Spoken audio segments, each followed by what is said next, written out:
Item ಯಾವುದೇ ಇರಲಿ try ಮಾಡಿ ಆಚಿ ಚಿಕನ್ ಮಸಾಲಾ. ಲೋಕಸಭೆಯಲ್ಲಿ ಪ್ರಧಾನಿ ನರೇಂದ್ರ ಮೋದಿ ಅವರಿಗೆ ಇದೀಗ ಮಸೂದೆಯ ಅಗ್ನಿ ಪರೀಕ್ಷೆ. ಸಂಸತ್ ಅಧಿವೇಶನದಲ್ಲಿ ದಿನವಿಡೀ ಚರ್ಚೆಗಳಾಗಿದೆ. ಮಹಿಳಾ ಮೀಸಲಾತಿ, ಕ್ಷೇತ್ರ ವಿಂಗಡಣೆ ಬಗ್ಗೆ ಚರ್ಚೆ.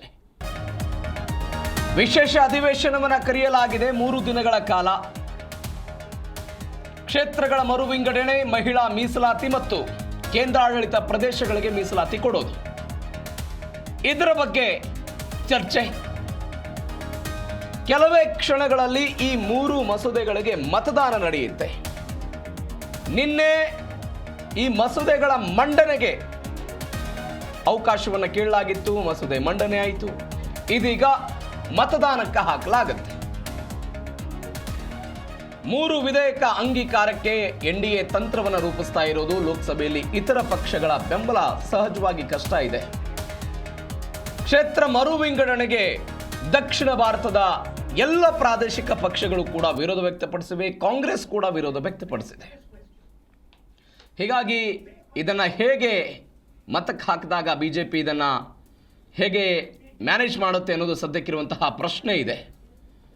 ಅಂಗೀಕಾರ ಪಡೆದ್ರೆ ಮಾತ್ರ ಮಸೂದೆ ರಾಜ್ಯಸಭೆಗೆ ಹೋಗುತ್ತೆ. ಏನು ಲೆಕ್ಕಾಚಾರ? ಮಸೂದೆ ಪರ ಇರೋರು 298 ಜನ ಇದ್ದಾರೆ. ಮಸೂದೆ ವಿರುದ್ಧ ಇರೋರು 237 ಜನ. ಒಂದು 5 ಜನ ಏನೋ ಯಾವುದೇ ತೀರ್ಮಾನವನ್ನು ತೆಗೆದುಕೊಂಡಿಲ್ಲ. ಇದು ಲೋಕಸಭೆಯಲ್ಲಿ. ಇನ್ನು ರಾಜ್ಯಸಭೆಯಲ್ಲಿ ಎನ್ಡಿಎ ಬಲಾಬಲ 141 ಇದೆ. ಇಂಡಿಯಾ ಮೈತ್ರಿಕೂಟದ್ದು 83 ಇದೆ. ಬೇರೆ ಬೇರೆ ಪಾರ್ಟಿಯವರು 20 ಜನ ಇದ್ದಾರೆ ರಾಜ್ಯಸಭೆಯಲ್ಲಿ. ಇವತ್ತು ಮತದಾನಕ್ಕೆ ಹಾಕಲಾಗುತ್ತೆ. ಈ ಮಸೂದೆಗಳಿಗೆ ಅಂಗೀಕಾರ ಹಾಕುವುದಕ್ಕೆ ಮತದಾನಕ್ಕೆ ಹಾಕಲಾಗುತ್ತೆ. ಸರಿಸುಮಾರು ನಿನ್ನೆಯಿಂದ 15ರಿಂದ 18 ಗಂಟೆಗಳ ಕಾಲ ಇದರ ಮೇಲೆ ಸುದೀರ್ಘವಾದಂತಹ ಚರ್ಚೆಗಳಾಗಿದೆ. ಈ ಚರ್ಚೆಗಳ ನಂತರ ಇದೀಗ ಮತಕ್ಕೆ ಹಾಕಲಾಗುತ್ತೆ. ಮತಕ್ಕೆ ಹಾಕಿದಾಗ ಸಹಜವಾಗಿ ಇದನ್ನು ಕಾಂಗ್ರೆಸ್ ಸೇರಿದಂತೆ ಅನೇಕರು ವಿರೋಧ ಮಾಡ್ತಾ ಇದ್ದಾರೆ. ಮಹಿಳಾ ಮೀಸಲಾತಿ ಕಾನೂನನ್ನು ತಿದ್ದುಪಡಿ ಮಾಡುವ ಸಂವಿಧಾನದ 131ನೇ ತಿದ್ದುಪಡಿ ಮಸೂದೆ 2026 ಸೇರಿದಂತೆ 3 ಮಸೂದೆಗಳನ್ನು ಕೇಂದ್ರ ಸರ್ಕಾರ ನಿನ್ನೆ ಲೋಕಸಭೆಯಲ್ಲಿ ಮಂಡನೆ ಮಾಡಿದೆ. ಆದರೆ ಇದೊಂದು ವಿಪಕ್ಷಗಳ ಒಗ್ಗಟ್ಟನ್ನು ಪ್ರದರ್ಶನ ಮಾಡೋದಕ್ಕೆ ಇಂಡಿಯಾ ಮೈತ್ರಿಕೂಟಕ್ಕೆ ಒಂದು ಸತ್ವ ಪರೀಕ್ಷೆ ಆಗುತ್ತೆ. ಇದು ಹೇಗೆ ಒಗ್ಗಟ್ಟಿದೆ ಏನು ಎತ್ತ ಅಂತ. ಬಿಕಾಸ್ ತಮಿಳುನಾಡು ಮತ್ತು ಪಶ್ಚಿಮ ಬಂಗಾಳದಲ್ಲಿ ವಿಧಾನಸಭಾ ಚುನಾವಣೆಗಳಿದೆ.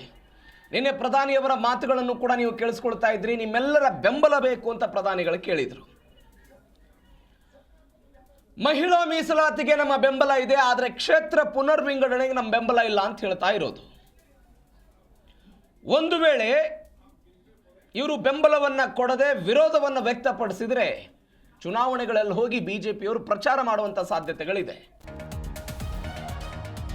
ಚುನಾವಣೆಗಳಲ್ಲಿ ಪ್ರಚಾರ ಮಾಡೋ ಸಾಧ್ಯತೆ ಇದೆ. ಹೀಗಾಗಿ ಮತಕ್ಕೆ ಹಾಕಿದಾಗ ಏನಾಗುತ್ತೆ ಅನ್ನೋದು ಸದ್ಯಕ್ಕಿರೋ ಪ್ರಶ್ನೆ. ಲೋಕಸಭೆ ವಿರೋಧ ಪಕ್ಷದ ನಾಯಕ ರಾಹುಲ್ ಗಾಂಧಿ ಮಾತನಾಡಿದ್ದಾರೆ. ದೇಶ ವಿರೋಧಿ ಕಾಯ್ದೆ ಅಲ್ಲದೆ ಮತ್ತೇನಲ್ಲ ಇದು ಅಂತ.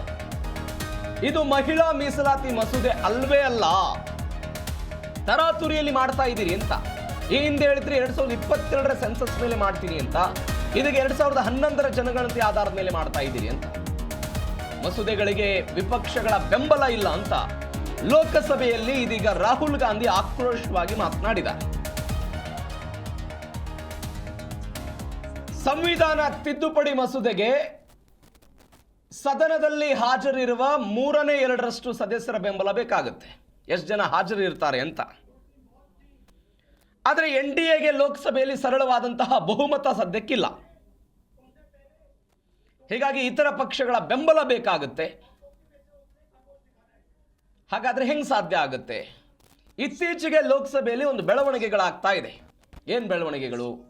ಕೇಂದ್ರ ಸರ್ಕಾರ ತೆಗೆದುಕೊಂಡು ಬರುವಂತಹ ಮಸೂದೆಗಳನ್ನು ತೀವ್ರವಾಗಿ ವಿರೋಧ ಮಾಡೋದು, ವಿರೋಧ ಮಾಡಿ ಅದಾದ ನಂತರ ಸೆಷನ್ ಬಾಯ್ಕಾಟ್ ಮಾಡೋದು, ಅದನ್ನು ಮತಕ್ಕೆ ಹಾಕುವಾಗ ಹೊರಗೆ ಹೋಗ್ಬಿಡ್ತಾರೆ.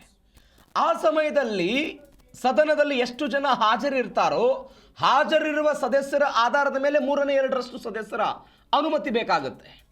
ಹೀಗಾಗಿ ಇಂಥದ್ದೊಂದು ಬೆಳವಣಿಗೆ ಆಗಬಹುದು ಎನ್ನುವಂಥ ನಿರೀಕ್ಷೆ ಬಿಜೆಪಿಯವರಿಗಿದೆ. ಹೀಗಾಗಿ ಇದರಲ್ಲಿ ನಾವು ಗೆಲ್ತೀವಿ ಎನ್ನುವಂಥ ವಿಶ್ವಾಸ ಎನ್ಡಿಎ ನಾಯಕರಲ್ಲಿ ಇರಬಹುದೇನೋ. ಬಿಜೆಪಿ ಅಥವಾ NDA ಬಳಿ ಇರುವಂತ ಒಂದು ಆಪ್ಷನ್ನು ವಿಪಕ್ಷಗಳ ಸದಸ್ಯರುಗಳು ಸದನಕ್ಕೆ ಹಾಜರಾಗದಂತೆ ಅವರು ಗೈರಾಗುವಂತೆ ನೋಡಿಕೊಳ್ಳೋದು ಮಾತ್ರ ಬಿಜೆಪಿ ಹತ್ರ ಇರುವಂತಹ ಒಂದು ಬೆಸ್ಟ್ ಆಪ್ಷನ್ ಈಗ ಸದ್ಯಕ್ಕೆ. ಲೋಕಸಭೆಯಲ್ಲಿ ಅಂಗೀಕಾರ ಪಡೆದ ಬಳಿಕ ಅಷ್ಟೇ ಈ ಮಸೂದೆ ರಾಜ್ಯಸಭೆಗೆ ಹೋಗುತ್ತೆ. ಹೀಗಾಗಿ ಇವತ್ತು ಮತಕ್ಕೆ ಹಾಕದಾಗಿದೆ, ಏನಾಗುತ್ತೆ ಅನ್ನೋದು ಸದ್ಯಕ್ಕಿರುವಂತಹ ಪ್ರಶ್ನೆ. So I want to assure my friends, brothers and sisters across the country,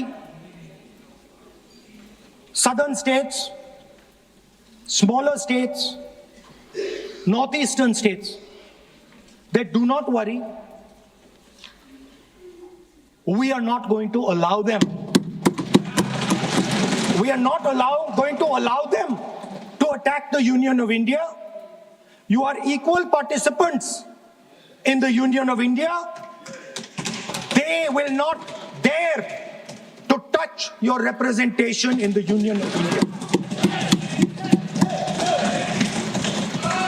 Speaker sir, this same question was faced by Indira Gandhi ji and also by Mr. Vajpayee. Both of them faced this question. They understood the dangers and they did not take the action the Prime Minister is taking. You can check. It was done by Indira Gandhi ji and it was done by Mr. Vajpayee. I am going to explain later in the speech why Mr. Modi is doing it. Then you can have your answer. Wait. It's coming. Now, it's loading. Exactly.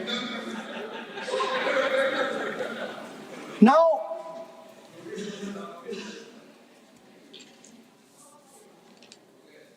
let me go back again to my childhood.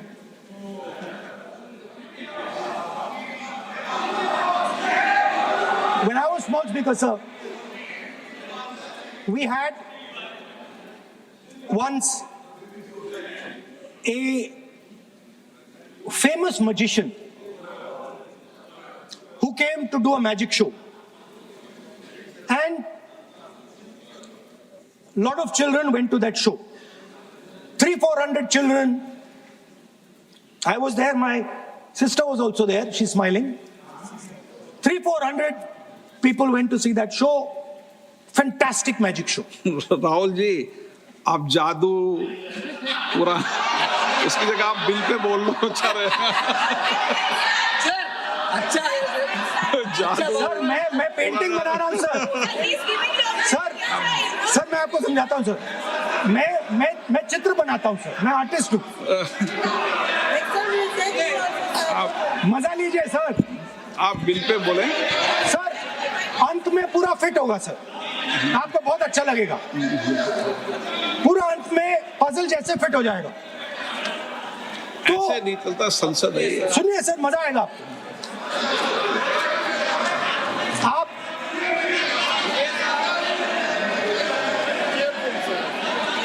Parliament मर्यादा से चले, ये मेरी जिम्मेदारी है, इसलिए मैं कहता हूँ.